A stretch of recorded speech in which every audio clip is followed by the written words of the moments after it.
আমরা কি চাই রমজান মাস হেলায় নষ্ট করতে, নাকি রমজান মাসে গোনা মাফ করাতে? আমার সাথে বলেন, এই 10টা কাজ আমরা সবাই করব ইনশাআল্লাহ। রমজান মাসকে ইফেক্টিভ করতে এই 10টা কাজ করব ইনশাআল্লাহ। রাজি আছেন? এক নাম্বার হচ্ছে 5 ওয়াক্ত নামাজ। রাজি আছেন কিনা? 5 ওয়াক্ত নামাজ সাধ্যমতো চেষ্টা করব জামাতে পড়ার জন্য। ওই যে নামাজ নাই ইসলাম নাই, নামাজ যে পড়ে না ওর সাথে কোনো খাতির নাই। খাতির আছে? কোনো খাতির নাই। নামাজ অবশ্যই পড়তে হবে, মাস্ট বি। এরপরে নামাজের সাথে সাথে কমপক্ষে 12 রাকাত করে নফল। কত রাকাত? যে ব্যক্তি 12 রাকাত নফল বা সুন্নত দৈনিক পড়ে তার জন্য জান্নাতে একটা ঘর তৈরি করা হয়। 12 রাকাত কি কি কে বলতে পারবেন? প্রথমে ফজরের 2, জোহরের আগে 4, জোহরের পরে 2, কত হলো? 4 2 6 2 8, মাগরিবের পরে, এশার পরে, এই হলো 12। পড়বো তো ইনশাআল্লাহ? এইগুলো 1 নাম্বার কাজ, নামাজ পড়া। 2 নাম্বার ভাই, নামাজের সাথে সাথে তাহাজ্জুদ এবং তারাবি অবশ্যই পড়তে হবে। রাজি আছে কি না? আল্লাহর ওয়াস্তে গ্যাঞ্জাম করতে যায় না 20 না 8, এই গ্যাঞ্জামে আল্লাহর ওয়াস্তে যায় না। তারাবির নামাজ 5 ঘন্টা। কত রাকাত সেটা বড় কথা না। তারাবির নামাজ কত ঘন্টা? প্রায় 4-5 ঘন্টা। আর 5 ঘন্টায় 8 রাকাত পড়েন, 5 ঘন্টায় 20 রাকাত পড়েন। কি বুঝতে পারছেন কথা? নবী সাল্লাল্লাহু আলাইহি ওয়াসাল্লাম তারাবির নামাজ কত লম্বা পড়েছেন? 1 ঘন্টা। কতক্ষণ পর্যন্ত? সাহাবীরা কি বলছেন? সাহাবীরা বলছেন যে আমরা তড়িঘড়ি করে সেহরি খেয়েছি। নামাজ এত লম্বা নবীজি পড়েছেন, শেষে তড়িঘড়ি করে সেহরি করতে হয়েছে। তা নবী সাল্লাল্লাহু আলাইহি ওয়াসাল্লামের 2 রাকাত নামাজ কত লম্বা ছিল। আমরা এখন নামাজের রাকাত সংখ্যা নিয়ে যত বেশি ঝগড়া করি, কোয়ালিটি নিয়ে এত ঝগড়া করি না। কোয়ালিটি ইম্পর্টেন্ট না? আমার নামাজটা কত সুন্দর হচ্ছে, কত লম্বা হচ্ছে, কত ধীর স্থির হচ্ছে, এই নামাজে আমি ধীর স্থিরভাবে কোরআন শুনবো, বুঝবো, চোখ দিয়ে পানি ঝরবে, এগুলো ইম্পর্টেন্ট না? মক্কা মদিনায় গিয়ে দেখেন, যারা এখন উমরা করতে গিয়েছেন অনেক, তারা সৌভাগ্যবান। তারাবির নামাজ নর্মাল এমনি যে কোনো নামাজেই, তারাবির নামাজ তো আরো বেশি। দাঁড়ালে আপনার চোখ দিয়ে পানি পড়তে বাধ্য। মধুর তেলাওয়াত, লম্বা কেরাত। ফজরের নামাজ মিনিমাম 20 মিনিট। ফজরের নামাজ 15 থেকে 20 মিনিট। আর আমরা তো 3G 4G 5G মাশাআল্লাহ। কোনো কোনো মসজিদে 6G, মানে সূরা ফাতিহা শুরু হয়, ওই শেষে গেলে দলিন শেষ, মানে আর কিছু বুঝলাম না মাঝখানে কিছু। এগুলো কি নামাজ? আমরা তো নামাজ পড়তেই ভাই দুনিয়াতে আসছি, নাকি? দুনিয়াতে আসছি কেন? ওয়া মা খালাকতুল জিন্না ওয়াল ইনসা ইল্লা লিয়াবুদুন। তো নামাজই তো পড়তে আসছি ভাই, এত তাড়াহুড়ার কি আছে? ধীর স্থিরভাবে আপনি 8 রাকাত পড়তে চান, পড়েন, লম্বা করে পড়েন, ধীর স্থিরভাবে পড়েন। এক ভাই বলছেন আমি 20ই পড়বো। আচ্ছা ভাই পড়ুক তো, ওকে 20ই পড়তে দেন, লম্বা করে পড়তে বলেন, ধীর স্থিরভাবে পড়ো। আরেকজন পড়ছে 2 রাকাত, রাতের সালাত 2-2 করে, একটা হাদিস আছে না? রাতের সালাত 2-2 করে। এই বেচারা 2-2 করে পড়তেই আছে। তো লম্বা করে পড়লে কোনো সমস্যা আছে? উদ্দেশ্য কি? আল্লাহকে পাওয়া। আমি নামাজে আল্লাহকে পেলাম কিনা এটা বড় কথা। আল্লাহ রাব্বুল আলামিন আমাদের সবাইকে ধীর স্থিরভাবে কোরআনকে কেন্দ্র করে তারাবি তাহাজ্জুদ পড়ার তৌফিক দান করেন। এটা রমজান মাসের ইফেক্টিভ রমাজান আপনাকে কাজে দিবে। 2 নাম্বার। 3, এটা বলে দিয়েছি, রমজান মাস হবে কোরআনময় মাস। এই মাসে কোরআনের 6টা হক আমরা আদায় করবো ইনশাআল্লাহ। মনে আছে তো ইনশাআল্লাহ?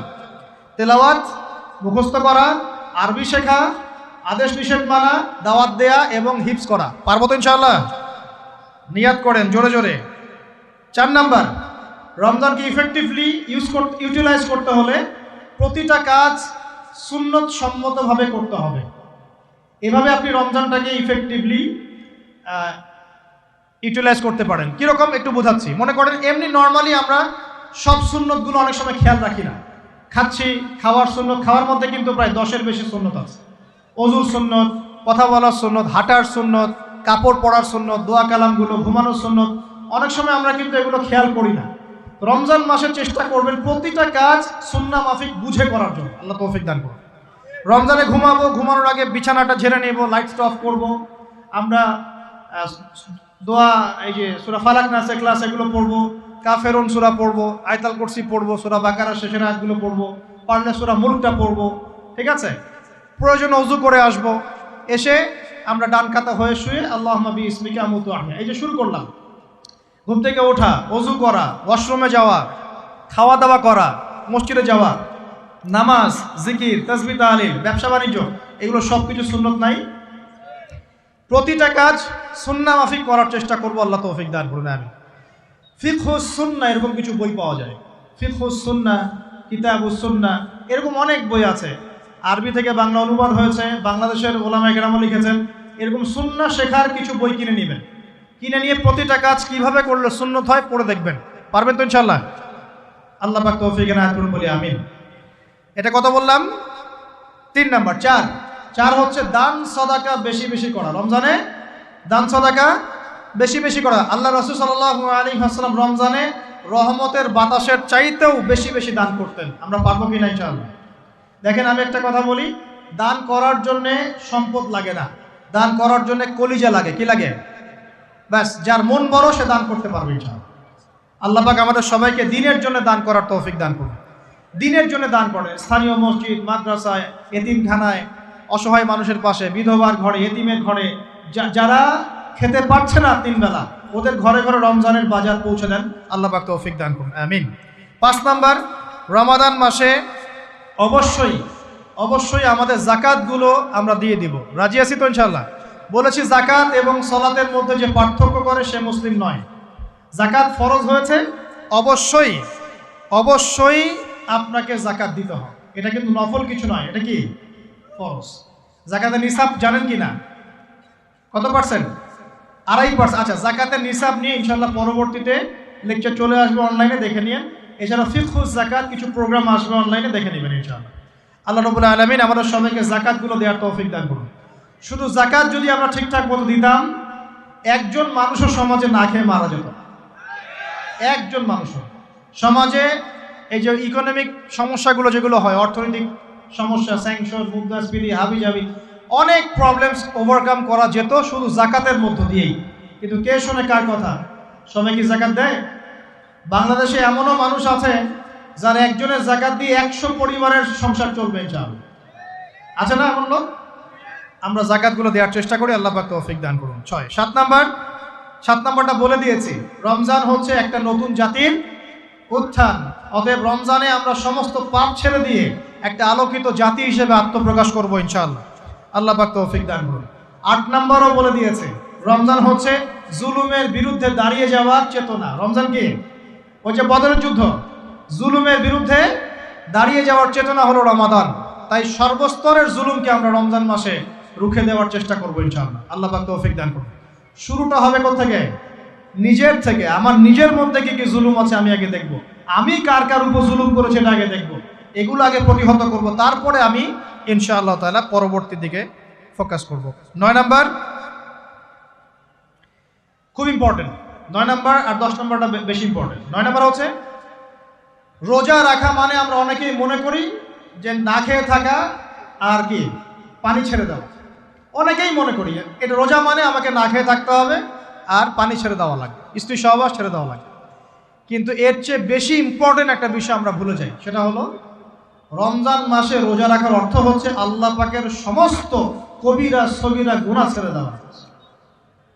রোজা রেখেছি, গীবত করলাম, রোজা হবে কিনা? রোজা রেখেছি, মিথ্যা কথা বলছি, হবে রোজা? রোজা রেখে ওই ভদ্রলোক সুদ খাচ্ছে, রোজা হবে? রোজা রেখে অমুক ভাই আমার টেবিলের নিচ থেকে টাকা নিল, রোজা হবে? অমুক ভাই মানুষের সম্পদ আত্মসাৎ করে ফেললো, হবে? অমুক বোন বেপরদায় বাইরে বের হয়ে গেল, রোজা হবে? অমুক ভাই মনে করেন ওই যে গার্লফ্রেন্ডের সাথে চলে গেল ডেট করতে, রোজা হবে কিনা? অনেকে পর্নোগ্রাফি দেখছে রোজা রেখে, রোজা হবে কিনা? এই যে কবিরা গুনাহ যেগুলো আছে, যত রকম কবিরা গুনাহ, এই গুনাহগুলোতে লিপ্ত থাকলে রোজা ভেঙে যায়। আল্লাহ পাক আমাদের সবাইকে কবিরা গুনাহ মুক্ত রোজা রাখার তৌফিক দান করুন। আর 10 নম্বর পয়েন্টটা হচ্ছে এই ভাই, রমজান মাস আসলে মাশাআল্লাহ শিকল দিয়ে শয়তানকে বেঁধে রাখা হয়। রমজান মাস আসলে মাশাআল্লাহ আমরা অনেকেই পাক্কা মুসল্লি হয়ে যাই, দান সদকা করি, জাকাত দেই, তারাবি পড়ি, তাহাজ্জুদ পড়ি, অনেক কিছুই করি। কিন্তু ঈদের দিন আসলেই মাশাআল্লাহ আমরা আবার আগের জায়গায় ফিরে যাই। ঈদের দিন শয়তান যে ছাড়া পেয়েছে এটা বোঝার জন্য রাস্তাঘাটে বের হলেই হয় নাকি? মেয়েদের চলাফেরা দেখলে বোঝা যায়, আরও যে হোটেলে হোটেলে গান বাজে এগুলো দেখলে বোঝা যায় শয়তান ছাড়া পেয়েছে, আজকে বুঝলাম।